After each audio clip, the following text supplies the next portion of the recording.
What's up, guys? Welcome back to the channel. We are driving Josh at Truck Stuff's truck here, and he's actually dropping someone's truck off. So yeah, you guys see right there, this dude is putting this truck through the ringer, man. He's got 1,500 miles on it in a week.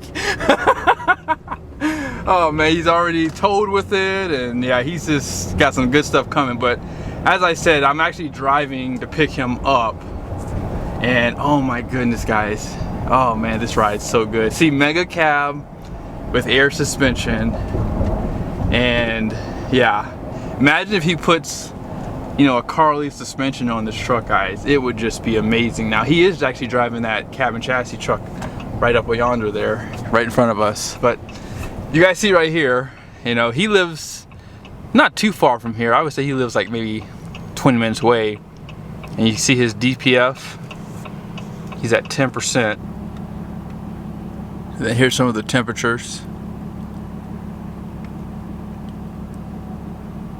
Yeah, so we just started driving. As I said, we're going to be dropping off a truck here.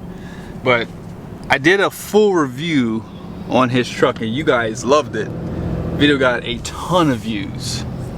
And I really think that if you are in the market for a Ram truck, especially in a 3/4 ton segment, Ram is just pretty much shot back up to that, you know, top spot, you know, to have this truck because of the payload capacity. I mean, you have nearly 3,000 pounds of payload now with this 3/4 ton, which is, I would say, is enough for something like this. I mean, this truck has pretty much every single option on it, right? So I think it has like around 2,700 pounds, a little less than 2,700 pounds.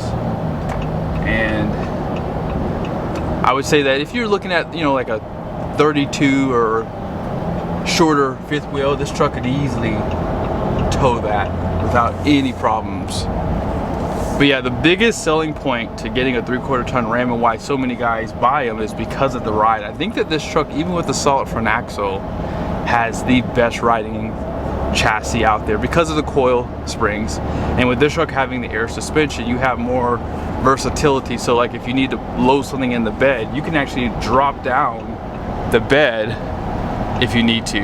By the way, I always love these cameras that they give you too. Even when you're not towing a trailer, you get those. And as I was saying, if you go to vehicle down below, you see bed lowering. So yes, you can drop down the bed. And this does have the, you know, lane keep assist too. So if you start to go out the line, it will actually steer the truck for you. So you have a lot of safety aspects to this truck too. But all in all, hopefully in the future, you know, Josh, we'll do some towing tests with this truck, because I have not had a chance to find an 8-speed and Cummins configuration because they're just not popular right now in the used car market, right? So I'm pretty sure next year there'll be some that come available and we'll do some testing with them. But regardless, I'm still waiting. Now I know some of my Ram boys out there were hoping I was going to get one of these 25 or 26 trucks, but I did think about it. I actually built the truck and I got pricing for it. But you know, I used to get employee pricing back in the day, and if I really were interested in buying one of these trucks, I don't know if I would keep it long term though. So my GMC, you guys know I've done a ton of work to it now, and I'm definitely going to keep it. But I may in the future, maybe I'll buy a truck for a little bit. I don't know. I would have to sell my Corvette. But if I do get a truck in the future, it probably wouldn't be for a long-term thing. It would really just be there for testing purposes. But I probably would consider a 3/4 ton. I think that I'm starting to like this platform better because I don't have a fifth wheel anymore. And if I were to get one in the future, I will be able to tow it with my GMC because I'm not going to get a big one. So that's kind of what my wife and I have been talking about. We did sell our travel trailer. You guys know we had the fifth wheel first. We had a Keystone Cougar. We had that for a little over 5 years. And then we traded in that on a Alliance Delta, which was a 32-foot travel trailer.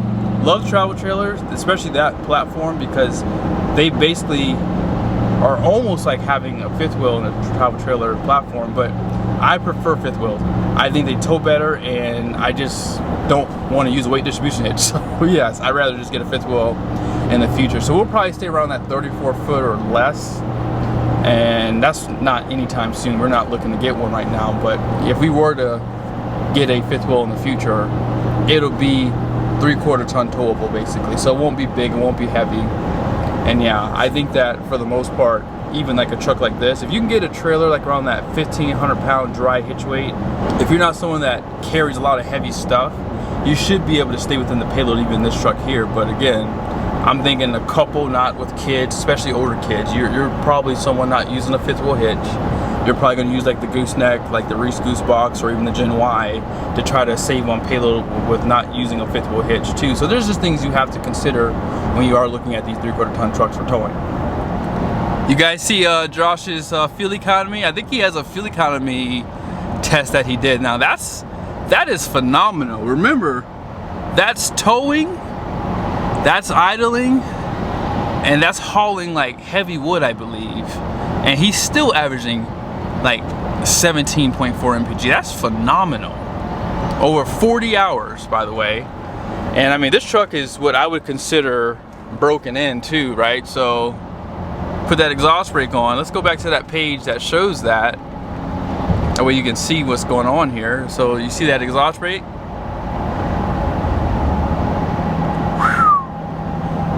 This truck is bone stock, right? There's no upgrades, no cold air intake, no boost tubes, that's nothing available, I don't think, right now. Banks doesn't have anything available. And by the way, if you do own a Ram, that Banks has stuff available, promo code down below. But yeah, this truck still has a strong exhaust brake. Like, you can hear it. Like with my GM, you can now, my truck sounds like a 2018 Ram Cummins now, because it has weight loss and I have a bunch of other stuff done. The cold air intake definitely made the exhaust brake a little bit louder as well. But yeah, having a 5-inch exhaust and the 3.5. My memory card froze up there just now, but what I was saying was, with the 5-inch exhaust, 3.5-inch downpipe, and all my other upgrades, you can really hear my exhaust brake on my GMC now. So it's insane. But we should be to our destination here in a second. I'm gonna let you guys meet Josh. Be sure to subscribe to his channel. He's truck stuff. He's gonna be getting a surgery really soon. He'll probably already had it done by the time I post this video, but yeah, you gotta check out his channel, support him while he's out for a little bit. And yeah, I'm sure he's gonna be doing a lot of videos on the powertrain, drivetrain. He's got 1,500 miles under his belt with the 8-speed, so now he can definitely give his perspective on how well this transmission is compared to like the Eisens and 68s. So look who it is, guys. What's up? The man, the myth, the legend. Let's not take it too far. I mean, but come on, man. You're working on another flat tappet conversion right now. Heck yes, another one. And we got a bunch of other stuff. We got some fleece stuff, some bank stuff. So yeah, that video is going to be coming probably tomorrow, because I'll probably finish it up today or tomorrow. But that's going to be a righteous video. I gave you guys a little teaser on it the other day, wanting to know what part of this install that you wanted to see, and I thought I was really clear about that, because I showed the parts, I showed the truck, and I said, what parts of this video would you like to see? And the comments went with, hey, we'd like to see some Power Stroke stuff, and hey, how about some L5P stuff? I work for Dodge, Cummins. Yes, I do work on L5Ps, but I don't work on them at the dealership. And I was wanting people, you know, because I get a lot of people, hey, I want to see a more in-depth video of head stud install or turbo install when the cab's off, so that they can actually see what they need to be looking for when they're doing their turbo with their cab on. It makes it real easy. Anyway, so it's kind of forced me that this video is going to be probably a very long video, because I'm going into more depth with each individual component installation. So, trying to give you guys a couple little better camera angles other than me just trying to hold it one-handed and put a cam in, because that's never going to happen. Or put the lifters in. Again, that takes 2 hands and a mouth to do that. Yeah. But, you know, trying to improve my video quality a little bit. Well, we know you're doing a good job, because you got this brand new truck here, and you got, I saw you have about 17.5 miles to the gallon on your trip there. No, the whole trip got me 18.9, and it dropped down because I've been in town the last couple of days. Oh, nice. Okay, I see. I didn't know that. So, 18.4, 18.9. I took a video when we were coming back, so whatever that number is will be nice in that video. Nice. Somebody dropped a funnel. Oh, finders keepers. Finders keepers. I don't want that piece of Yeah, I hope that we get some good videos on this truck here. I'm waiting. I've been waiting to see you upload here. Come on, man. What's going on, dude? We need to see some 8-speed. We need to hear all your perspectives, all your rants on these new transmissions. Is it gonna hold up? Is it better than a 68? Don't answer that question right now. I will say that my 2014 with the 8-speed transmission has 242,000, something like that. And yes, I do service my fluid in that. There is no way, even with a mineral based and with only holding clutches, that there can't be wear inside of a transmission. So when Mopar says it's fill for life, but ZF says every 60,000, I tend to go on the hand of the company that made the damn thing. So about every 60,000 I've been changing filter and fluid, and I swapped mine over right away. So for those of you know, the 1500s come with that plastic vented pan that's a piece of crap. The filter is integral to the pan. You can't just change the filter on it. You have to change the entire pan, and they're pretty expensive, close to 400 bucks. So the Wrangler that has the 3.6 that has the same ZF transmission has a steel pan with a serviceable filter. And you can buy that as a kit. I've done a couple videos on this already, so the part number is back in one of those videos. But now I can service a filter that's 35 bucks plus the fluid rather than $400 plus the fluid. Plus I got a steel pan instead of a piece of crap plastic pan, because plastic does not conduct heat near as good as the steel does. Anyway, there's that. With the strength that I have seen out of that transmission, now my half-ton pull stuff that 3/4 tons pull, you know, I overly work the crap out of that transmission, and I have had absolutely zero issues with it. Now they also put the same transmission behind, you know, let's say the TRXs and the Hellcats and stuff like that. So it's got to be proof to the point that that transmission's pretty darn tough. And in the trucks, they even went with a beefier version of all that. In fact, today I'm going to be doing a trans service on a 25 5500 with the 8-speed transmission. Yeah, so I'm going to do a little video on that for you guys too.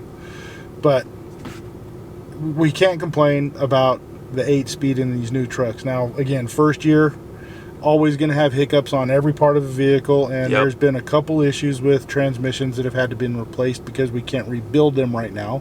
It's just a replacement transmission. But it's a very small number, and you compare that over the problems that GM and Ford have had with their 10 speeds, it's stellar compared to that. So, well, to stay tuned for truck stuff, guys. Make sure you go subscribe. You're gonna get your service. I'm talking about you getting a service. You're gonna get your surgery done, not a service. You're getting your surgery done on the 29th of October. Yep, and then so I'll heal up from that surgery somewhere in middle to end of December. Come back to work for a week. Then I have to go burn up days off, because if I don't, then they'll burn up my days off on the next. Okay. On the next. So when I come back from that surgery, I go right back out again for another one, doing a total ankle replacement. So I'll be down for a while on that one, but we're going to still try and bring you guys some killer content. I have given you the promise that as soon as aftermarket parts are available for the 25s, 26s, that I will be putting them on my truck.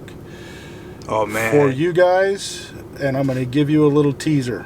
One of the biggest, most requested parts that we've come across to improve the longevity of the engine, we're going to be doing on this. Some strings got pulled, some people got called, and that's all I'm going to give you on that for now. That's awesome. You're going to love it. Thank you, brother. I need you guys to like, comment, share that to everybody, because that's going to be epic. In fact, that night when we do it on here, we're probably going to go and do a live session for a minute just to answer some questions and show what it's going to take to do the job.